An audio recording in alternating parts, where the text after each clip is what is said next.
the valley, they'll turn it loud. Miami's pride to make us proud. CanesWear crew, you hear the crowd. Hurricanes ain't backing down. Every play, every score, raising bets and raising roar. Rocking orange, green galore, all for one and one for four. We got FTSN, taking names, winning again. Podcast fam, till the end, tune in, now let's begin. Good evening, Cane fans. You are tuned in to another episode of the CanesWear Daily Podcast. I am your host, Brad Tejeda. You are watching this only on the FTSN network. Please make sure you hit that like and subscribe button. And before we get started, please make sure you get all your Miami Hurricanes, Miami Marlins, Inter Miami, Miami Dolphins, any South Florida fan of yours. Please make sure you go to CanesWear.com, or if you are in the Davie area, please go to 2655 South University Drive in Davie, Florida, where you can find all your best South Florida fan apparel. And Cane fans, unless you've been living under a rock the last few hours or the last few days, you know we've been coming off a bye. Our Miami Hurricanes are 6-0, ranked number 6 in the nation. But yet again, we got another test ahead of us this weekend, Saturday, 12 o'clock in Kentucky, where our Miami Hurricanes will be playing the Louisville Cardinals. And there's a lot to get to with this matchup. And there's no better person that I want to bring on than our guy, Kevin Wright. He does amazing stuff over at the Chronicle. Kevin, thank you so much for joining us today. Brad, thanks for having me. I think like we talked about before we got started here, we did this 2 years ago. It was a blast. I think last year we ran into some scheduling difficulties, but really happy to be back on this year and to talk to you about Saturday's big game. Absolutely, Kevin. And let's get right to it, right? I mean, there's a lot of familiar names, familiar faces when it comes to these two teams pretty much duking it out. And before we get to our particular matchup, I kind of want to take a few steps, a few weeks back, because as you know, our Miami Hurricanes were on a bye this week. So we've been able to prep for this game. But when you look on the flip side of your Louisville Cardinals currently in that football team, this is a team that's coming out of a gut-wrenching win against Virginia. I believe they barely won by 3 points. You had a local guy, and Isaac Brown, who's a true freshman running back, end up having 2 touchdowns that game. I believe it was his second straight game with 100 yards on the ground.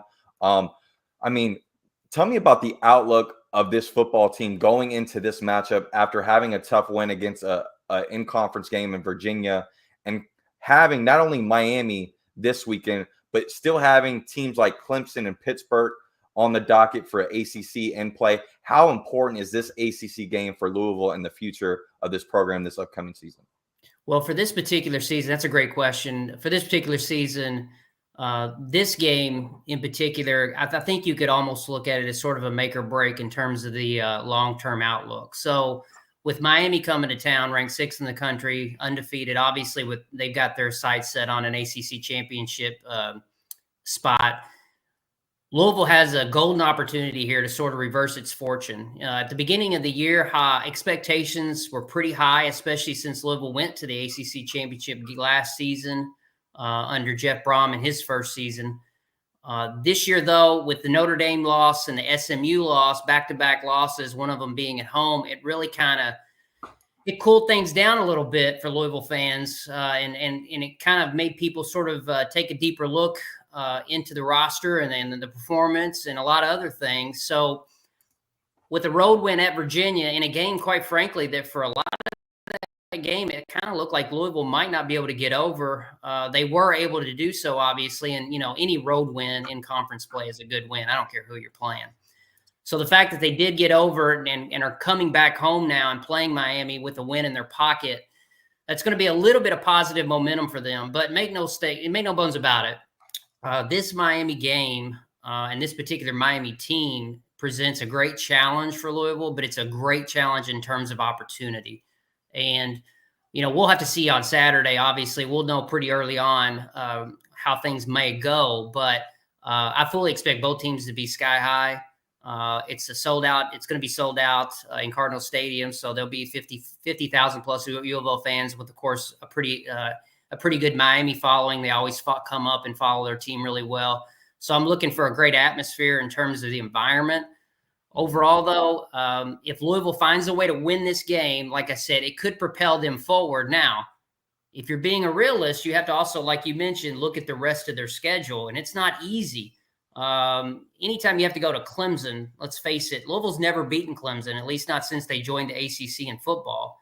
On the back end of that, they'll also have to play Pittsburgh, who is right now, they're nationally ranked. So by no means will that be an easy game. In fact, if you look at every game on their schedule, there isn't a gimme there.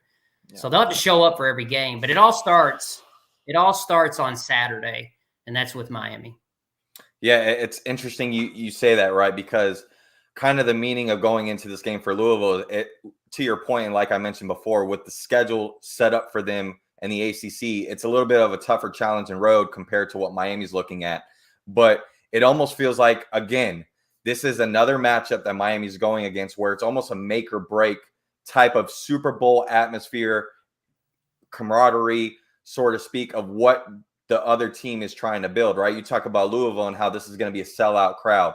Well, guess what? Every away opponent that Miami has played so far this year, it's been a sellout. It's been on College game day. It's been hyped up to be almost their Super Bowl. You go back to the USF game when we played in Raymond James Stadium. You had the head coach going out on presser saying, not only are we going to have a sellout, we need all the fans there. We're going to open up the third deck for these fans.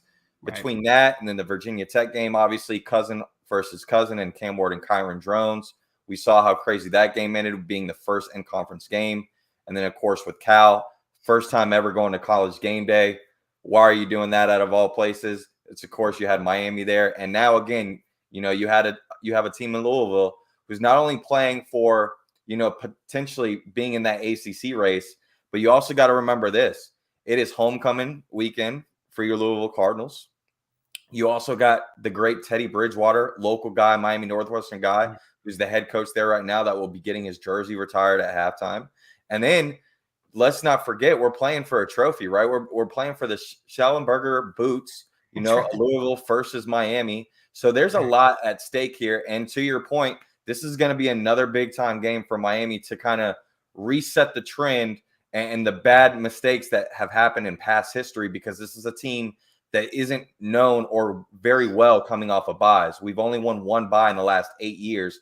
That was during a COVID year when we actually had 2 bye opportunities. We lost one against Clemson and then had one, a W against Virginia right after a bye. But other than that, you have a head coach, Mario Cristobal at Oregon, was 7-0 after the bye. Since being at Miami, he's 0-2. So that is a big-time opportunity for this team to continue to rewrite history. And I think having a guy like Cam Ward and others will be something to look out for. Who are some guys on the Louisville side of the football? Let's start with the offense, right? I want to first start off with Tyler Shuck, the quarterback. I feel like he kind of gets thrown under the radar. Unless you are really fantasize with college football, you don't really watch a guy like Tyler every Saturday, every Friday night. But when you do turn on the tape, he does a lot of good things. He's a guy that thrives in the pocket, doesn't make a lot of mistakes. He's not afraid to throw it deep, but at the same time, his running backs and wide receivers create a lot of opportunity to make those big plays. I believe they're number 2 in the country and big plays behind Ole Miss. And Miami on the defensive side of the ball, especially the last 2 games, we've been giving up a lot of big plays. Who are some guys besides Tyler Shuck, who also was coached under Mario Cristobal his first year at Oregon? How do you look at some of the players for Louisville that need to contend? Well, without question, once you look past Tyler Shuck, which, I'm not doing that. The whole, let's face it, their offense goes through him. It starts with him and it goes as he goes. But outside of Tyler Shuck, you've got the freshman running back, Isaac Brown, who's from Homestead, Florida. He's a true freshman. First game or 2 of the year, he didn't get a lot of carries. Louisville actually had about 5 backs in their stable. They were running out there, at any given point. And then as injuries started to pile up here and there, they've sort of narrowed that down to just 1 or 2. The other being Donald Chaney, who is, a Miami transfer. But Isaac Brown has looked phenomenal the past 3 weeks. It's kind of started at Notre Dame, where he got a lot of carries. He looked terrific out of the backfield. And then against SMU, that continued, him catching balls out of the backfield and hitting holes. And then this past week at Virginia, he was pivotal in them being able to walk out of there with a win. So without question, he's going to play a big role in this game, as is all of their running backs. I mentioned Chaney. and they've got a couple others that likely might see the field. But then, of course, you immediately have to look at Ja'Cory Brooks, the transfer from Alabama, who's come in, and he got added to the Blitnikoff Award watch list. I believe it was earlier today. He's looked great. He's been Shuck's #1 target. I'm not a huge stat guy, but I do like to look at things. And I was actually surprised that Brooks already has 572 receiving yards. And what's interesting is Restrepo has 585. So they're on like the same exact trajectory. It's incredible as far as how they may finish out the year. But Brooks has looked great.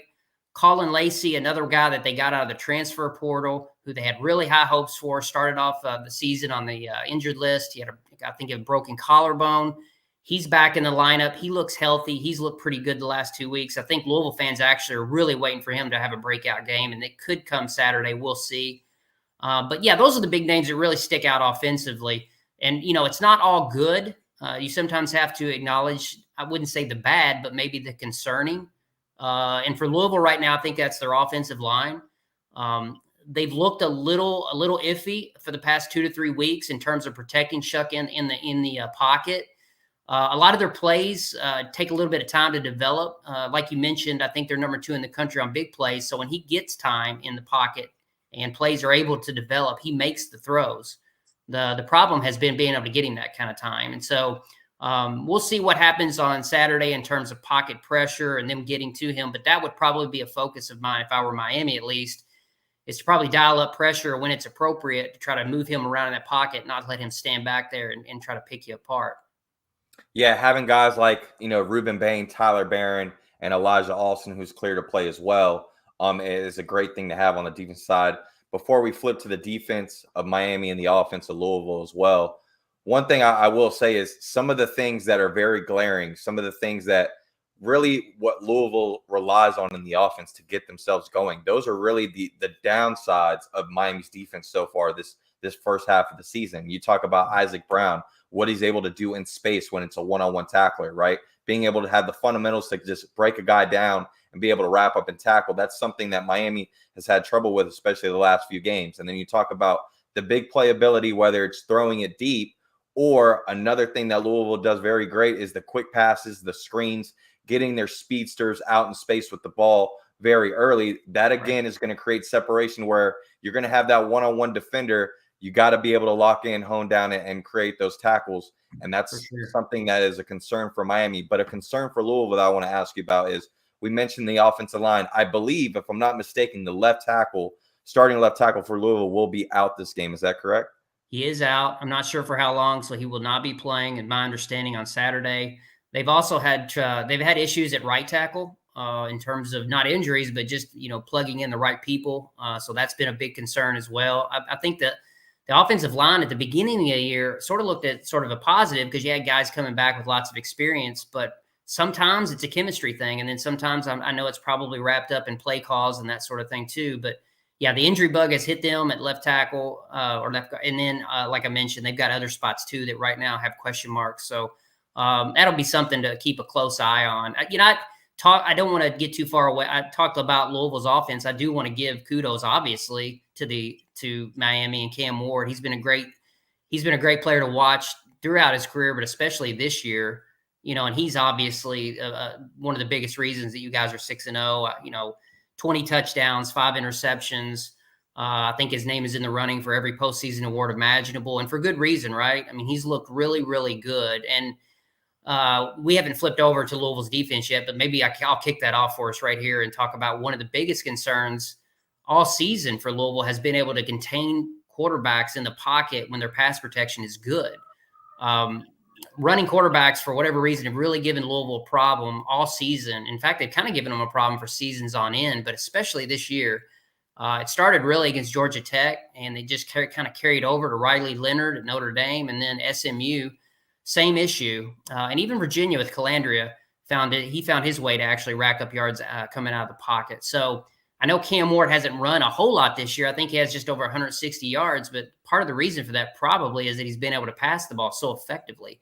When you throw 20 touchdowns, you probably don't need to run a lot. I say all that because on Saturday, if Louisville really does do a good job in terms of, trying to take, Miami's receivers out of the game or their backs coming out of the backfield, they will have to do a good job of trying to contain him.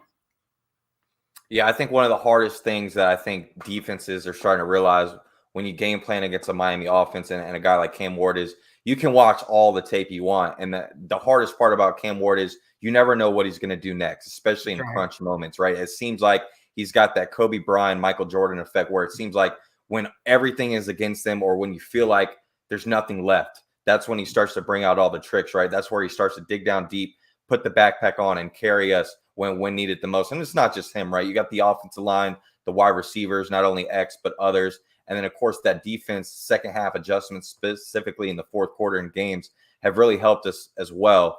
But I think with a guy like Cam Ward, right, it's very similar to an Aaron Rodgers, Patrick Mahomes, Brett Favre type of quarterback, right? And Yeah. you got to take the good with the bad, right? There are going to be times where if you look at the stat sheet, you're like, we talk about Tyler, who has less interceptions, and the yards aren't that far off with a guy like Cam Ward. But yet when you turn on the tape, it's just there's a big eye appealing difference of just the difference that a guy like Cam Ward can make. And I think some of the things that really you can't just teach in football and you really can't game plan for is just the adversity and the creativity that Cam Ward brings to the table when things do break down. And to your point, trying to compose guys and keep them out of the pocket, it seems like that's when Cam Ward thrives, right? But I will say this. One thing that does hurt Cam Ward at times is he does hold the ball a lot for plays to develop even longer, especially for our receivers to get open for a few more seconds. And that goes to my next point with Louisville's defense. Aston Gelati, number 9 defensive lineman. I believe he's a fifth or sixth year guy for Louisville. He's got 23 career sacks. He is a guy in particular, originally from Boca. We talk about these South Florida guys that play with a chip on their shoulder. This is a guy in particular that is he that pass rusher that, every single week you see on the SEC where you got a game plan for and he's got the star under him? Probably not, but he's a guy that any NFL guy that knows the game of football, you're putting him on your draft board because of the diversity he brings to the table, can play inside and outside, the high motor he has, and a game like this where a guy like Cam Ward who can extend plays where the offensive line at times may only block for a few seconds and then kind of let Cam Ward go and do his thing. That's when a guy like Ashton, in my opinion, can really take off this game. And that's a guy in particular that I'm looking for on the defensive side of the ball of Louisville for us to really contain. Who's another guy on Louisville's defense that you're looking for this game? Well, of course, Gelati, you mentioned him, and I expect him to see a lot of double teams this upcoming Saturday. He's great at getting, historically, he's been great at getting to the quarterback, and in the last couple of games, he's actually played really well. But outside of him, obviously, you look at Quincy Riley, cornerback, who's had a great career at Louisville. He's been injured he came back, I believe, last week. Up till then, he had an injury, so he missed the Notre Dame and SMU games, kind of really hurt Louisville. He's by far Louisville's best cover back. So having him on the field and healthy is huge for them. And then they just got a host of other guys. They've got another cornerback who actually is from Miami. His name is Corey Thornton. He's a portal guy. He's come in and done a really nice job at corner as well. But they just got a whole long list of guys. No superstars per se, all just real steady guys. Now, I say all that. The defense has really kind of been sort of a sore subject with Louisville fans all season. And I'm not going to totally knock them because I will say this. There's been several first halves in our games where the defense kind of looked like they were on their heels. And like I mentioned earlier, having real issues containing quarterbacks that were running. But on the second half of Notre Dame, SMU, and the Virginia games, I have to give a little bit of credit to Louisville's defense. They kind of played a bend, don't break style, and they kept Louisville in the game and allowed our offense to make just enough plays to at least win the Virginia game there at the end. But no particular names. You started off with Gelati, and then it goes to Quincy Riley. And I really like Corey Thornton. And there's other guys on the defense too. Stanquan Clark, another kid who's from the Florida area down near Miami. He's had a good season. I would expect if they are going to spy on Cam Ward at all, he may be one of the guys they use to do that. He's super athletic at linebacker. He's good on his feet. So I would expect to hear his name, in on some tackles on Saturday. But to answer your question, it's going to take a team effort. They're going to have everybody in sync on defense. They're not going to be able to get behind early like they've historically been doing for the past several weeks. They're going to have to stay toe-to-toe with Miami or try their best maybe to get an early edge because like you mentioned, Cam Ward, he's got the it factor. you get behind in Miami, and then Cam Ward gets super comfortable and it starts making plays with both his arm and his feet, you could be in big trouble. Because as you well know, Miami can really put up some serious points on you.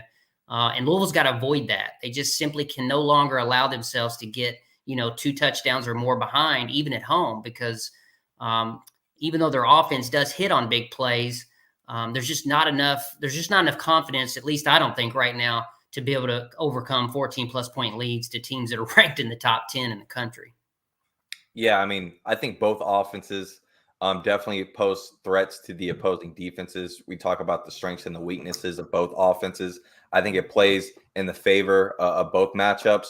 So I think this could potentially be a high-scoring game if Miami's defense doesn't lock in very early. And to your point, you talk about the Cam Ward effect and how, especially in the second half, if we are playing behind, how we're able to lock in on defense and then obviously score points. This is a Louisville team, in my opinion. One, we'll talk about the offensive play calling and head coach duo for Louisville. But not only that, but just skill wide receivers, the group of running backs, and then the quarterback of Tyler. This is going to be the most lethal offense and game planning offense that I think Miami's going to face all year. So I don't think that we can be in a predicament like we were in the last couple of weeks where we kind of gave the opposing team like a 14 to 17 point cushion. I think if you do that to a team like Louisville, especially at home during homecoming, I think that is something you don't want to test the waters with, because this is a team in Louisville, like we've said before, can strike hot and get big plays at any time. But one of the things that I also want to talk about, right, we talk about a lot of the players that have relationships between this Miami and Louisville matchup, a lot of guys from South Florida. But there's also some coaches on the staff that have some familiarity, right? You talk about the recruiting coordinator at Louisville and Coach Hova, who is from South Florida. Then you go to the flip side of Miami. You got Coach Field and obviously our linebacker coach and Coach Derek Nicholson. And then, of course, we also have our linebacker and Jalen Alderman, who was a starter over at Louisville a couple seasons ago. Yep. But two coaches in particular, I brought them up just a second ago, that I want to talk about is the Brom duo of the head coach and OC of Jeff and Brian Brom. I think first and foremost, when you look at the track record and what these guys have been capable of doing in the game of college football, they have been very lethal when it comes to the offense side of the football. And I think when you really look at the track record and history of Brian Brom in particular, he thrives on these moments where he's almost the underdog and big time opponents come into their home, and he's kind of throw out all the stops and magic tricks in order to get the W. And I think this could be a big opportunity for Brian and Jeff once again to make things happen. Talk about that duo in particular and what Louisville fan base and media have felt about those guys and what they bring to the table for this skilled offense. Well, as you probably well know, I mean, the Brom family, people joke, and call them the first family of Louisville football. And that's so true. I mean, their father, Oscar, was a great player at U of L. And then he had 3 sons that all went on to play, Greg, Jeff, and Brian. And all 3 are there now as coaches, and obviously with Jeff being the head coach.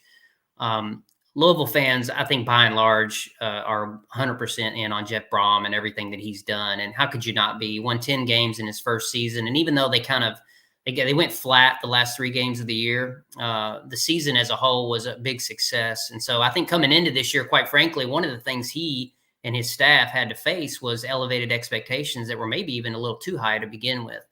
The ultimate win-loss record will tell us whether those expectations were just or unjust, but they've done a phenomenal job. Now, there has been some unrest over the past several weeks as it relates to some small things, one of them being 4th down. Louisville's found themselves in so many 4th downs numerous times against SMU, especially at Notre Dame and even at Virginia. They have not been able to get that extra yard or 2 on a lot of these plays and have turned the ball over on downs multiple times, which is kind of ironic when you think about it, because, Jeff Brom and Brian, they're offensive-minded guys, right? And so if anything, you think they could be dialing things up for at least 1 yard. Now, I'm not questioning their coaching on any level. They know more about football than I could ever learn or read about. But I do think that is something that Louisville fans have kind of scratched their heads at a little bit. I've even gone on X myself, and I even sent a tweet out a couple weeks ago saying, that was a really interesting 4th down play call coming from Jeff and Brian. I just didn't see that coming. So I'm sure there's reasons behind their play calls. And like you mentioned, it's not unusual for coaches to kind of keep things in their back pocket for certain matchups. Maybe they don't show all their cards, no pun intended.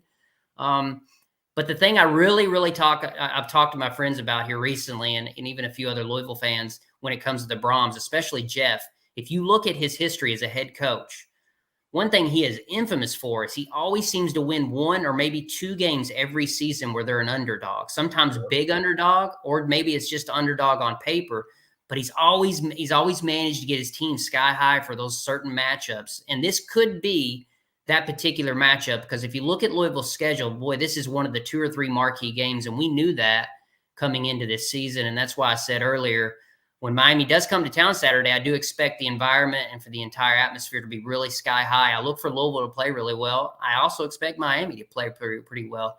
But Jeff Brom has been infamous for being able to get wins. I mean, at Purdue, he beat Ohio State one year when they were in the top 5 in the country.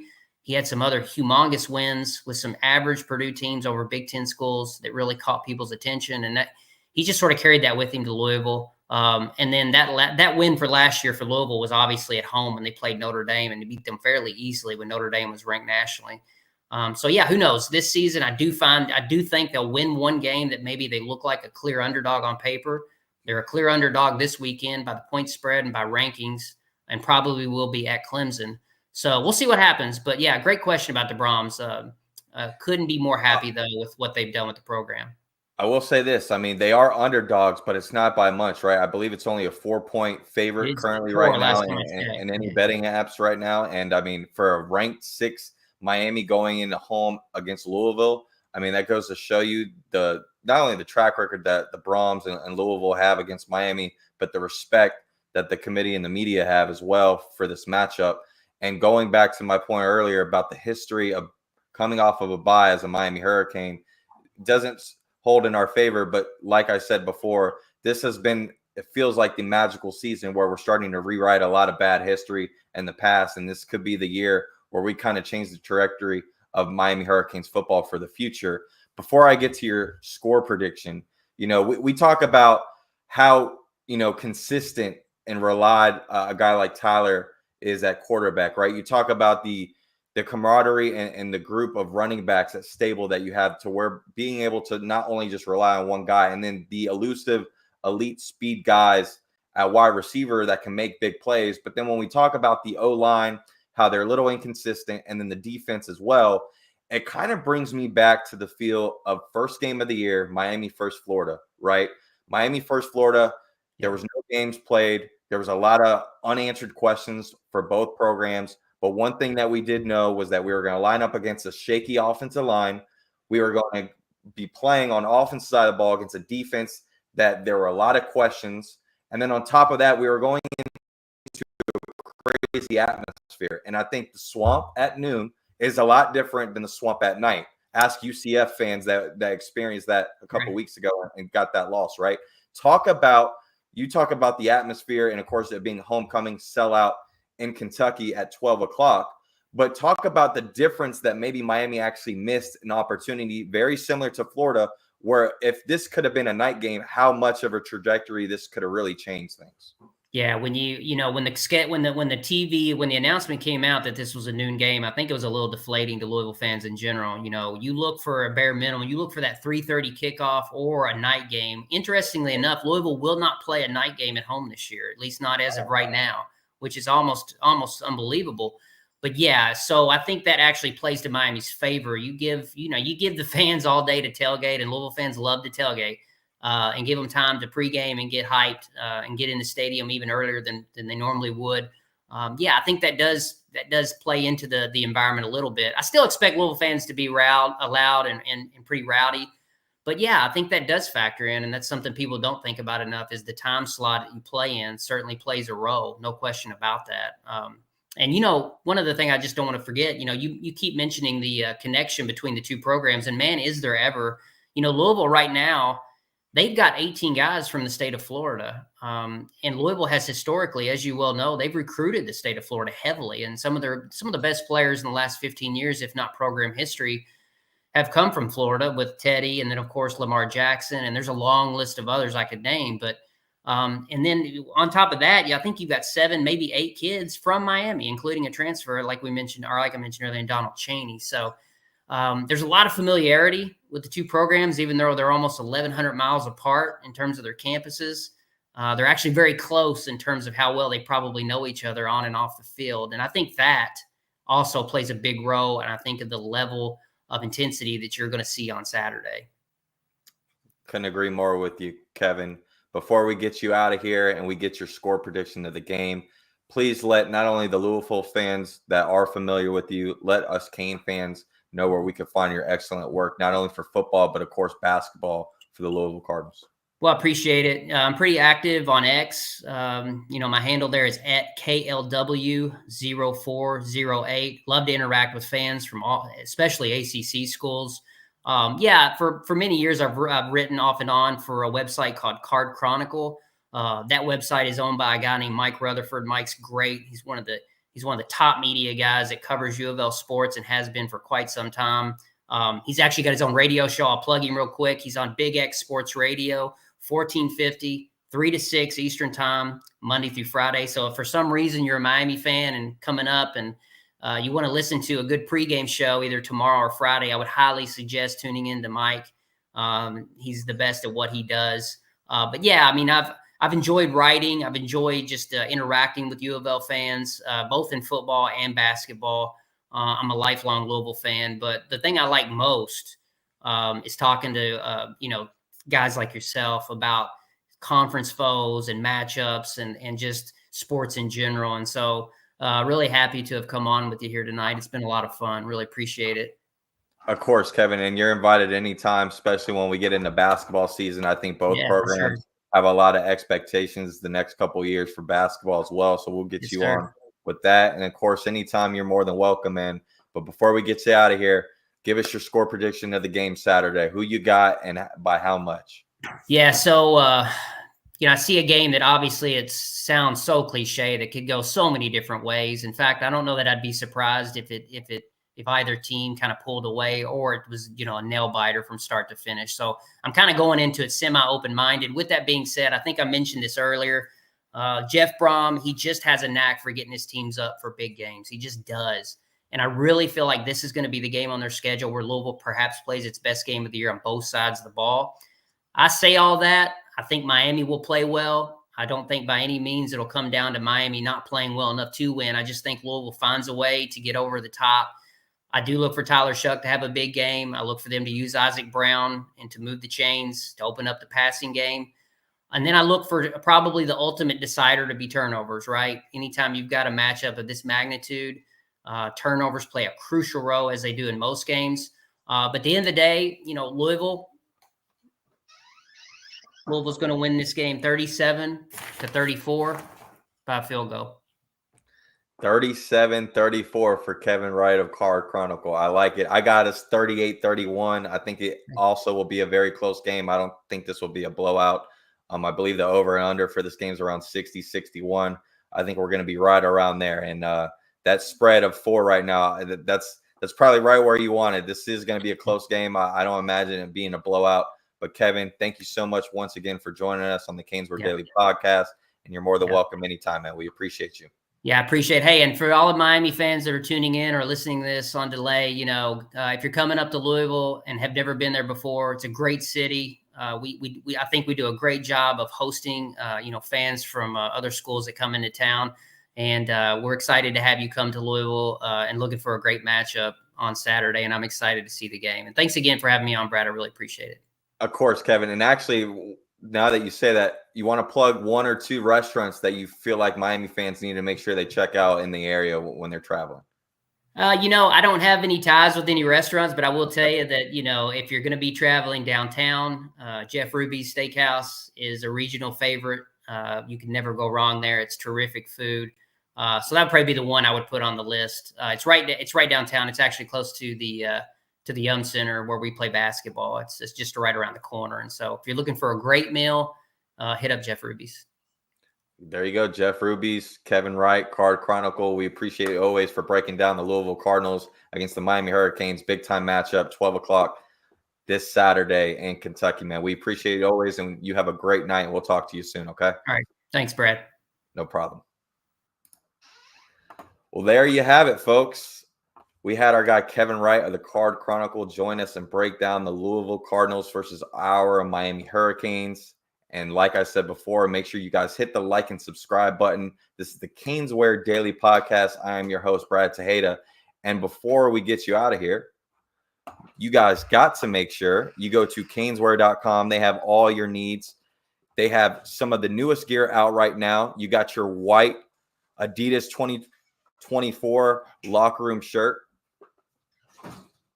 Currently, right now, it is on sale for $39.99. They just got this in hot off the press. One of my favorite shirts that they got right now. And my big time favorite one is the new orange Sebastian shirt that they just got in, digital 3D print. You got to love that. Got the nice Adidas logo right there. So again, like I said, make sure you go to CanesWear.com. They have all your needs. They got the Hurricane Adidas slides and the all orange 2024 Adidas Color Premier football jersey.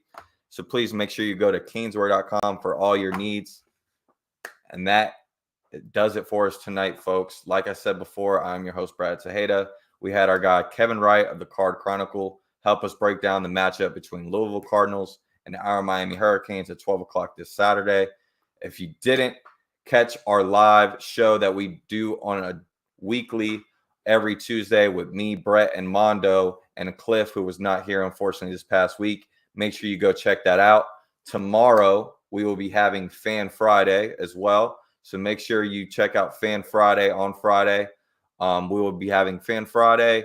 And then Saturday, we will be talking about the game live as far as breaking it down and getting all your answers and questions while watching the game.